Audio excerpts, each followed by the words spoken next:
বন্ধুরা, ফাল্গুনির রান্নাঘরে আপনাদের সবাইকে স্বাগত জানাই। আবারও চলে এলাম আপনাদের কাছে অন্য এক রেসিপি নিয়ে। তা আজকে বড় সাইজের পুঁটি মাছ এনেছে আপনাদের দাদাভাই বাজার থেকে। আজকে আমি পুঁটি মাছ আর কাঁচা টমেটোর এক অসাধারণ রেসিপি বানাবো।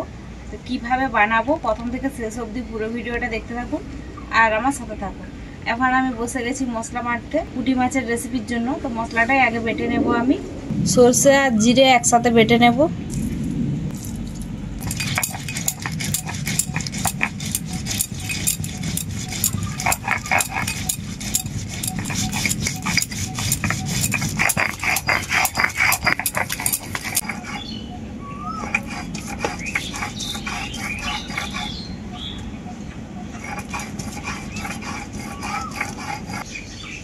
সরষে আর জিরেটা আমি খুব ভালো করে বেটে নিলাম।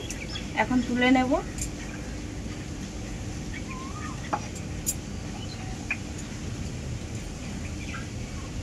এরপর আমি বেটে নেব শুকনো লঙ্কা,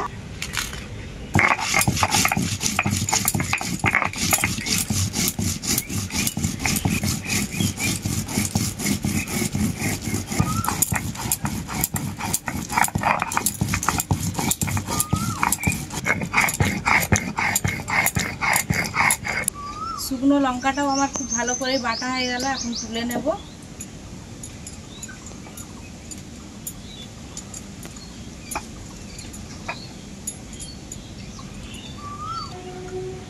মশলাগুলো তো আমার খুব ভালো করে বাটা হয়ে গেল। আঁচটাও খুব ভালো করে উঠে গেছে। কড়াইটা বসিয়ে দেবো উনুনে। এইখানে আমি পুঁটি মাছ নিয়েছি আর পুঁটি মাছের সাইজগুলো দেখুন কত বড় বড় আপনারা দাদাভাই বাজার থেকে এনেছে। তো এগুলো এখন লবণ হলুদ মাখিয়ে নেব।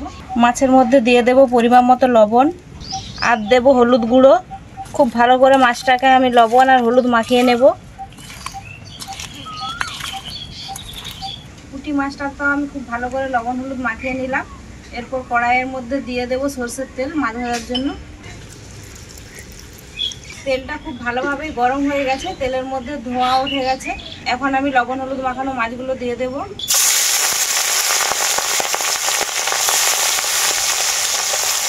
একবারে সব মাছগুলো ভাজা হবে না, আমি কম কম করে মাছগুলোকে ভেজে নেব। মাছটার এক পিসটা খুব ভালো করে ভাজা হয়ে গেছে, আর এক পিসটা পাল্টে নেব।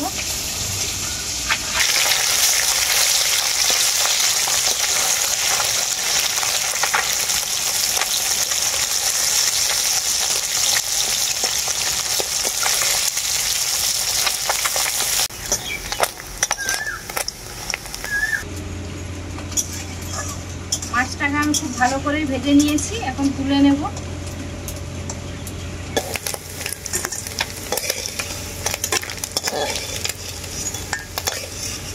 বাকি মাছগুলো আমি একইভাবে ভেজে নেব।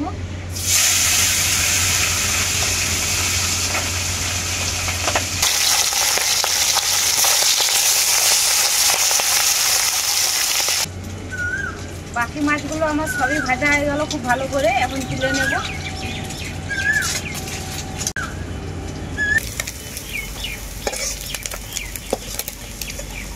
ওই মাছ ভাজা তেলের মধ্যেই দিয়ে দেব আর একটু সরষের তেল, আর দেব দুটো শুকনো লঙ্কা।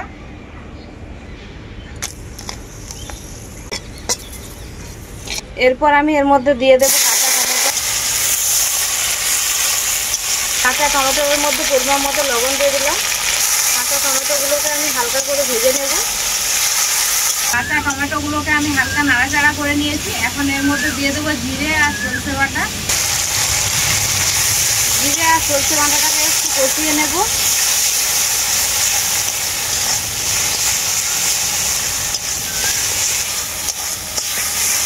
কাঁচা টমেটোর সাথে জিরে আর সরষেটাকে আমি খুব ভালো করে কষিয়ে নিলাম। এখন এর মধ্যে দিয়ে দেবো লঙ্কা বাটা আর হলুদ গুঁড়ো। এরপর আমি আবারও মশলাটাকে খুব ভালো করে কষিয়ে নেব। মশলা ভালো করে কষানোর জন্য অল্প একটু জল দিয়ে দেবো এর মধ্যে।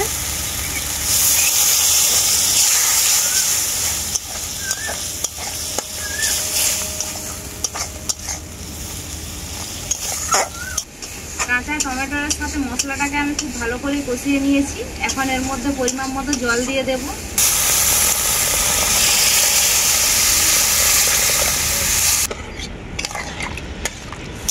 এরপর আমি ঝোলটাকে খুব ভালো করে ফুটিয়ে নেব, তারপরে ভেজে রাখা মাছগুলো দেবো এর মধ্যে।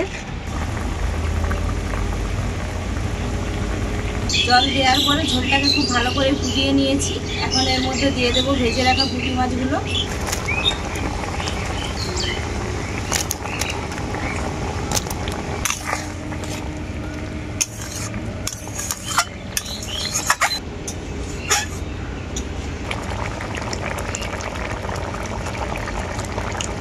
ভাজা পুঁটি মাছগুলো দেওয়ার পর ঝোলটাকে আমি আবারও খুব ভালো করে ফুটিয়ে নিয়েছি। এখন কাঁচা টমেটো আর পুঁটি মাছের এই রেসিপিটা পুরোপুরিভাবে রেডি, নামিয়ে নেব।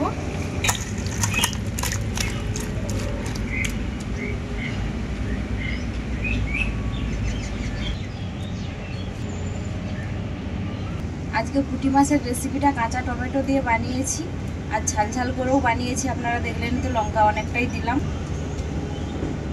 কাঁচা টমেটোগুলো একবারে গুলে নিয়ে নিই, গোটা গোটাই রেখেছি।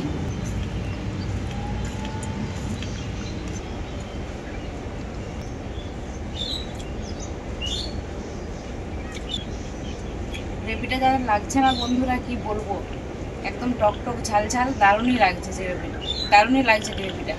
আর এইরকম কাঁচা টমেটো গোটা গোটা রাখবেন এই পুঁটি মাছের রেসিপিতে, তারপরে ভাতে মেখে খাবেন, দারুণই লাগবে।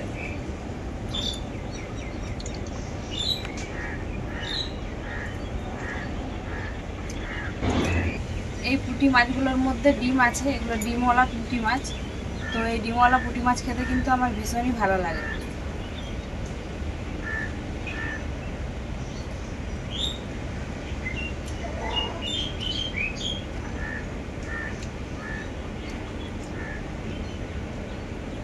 এই পুঁটি মাছগুলোর ভিতরে কতটা করে ডিম রয়েছে দেখুন বন্ধুরা, একবার পুরো মাছটার ভেতরে ডিমে ভর্তি। দেখুন,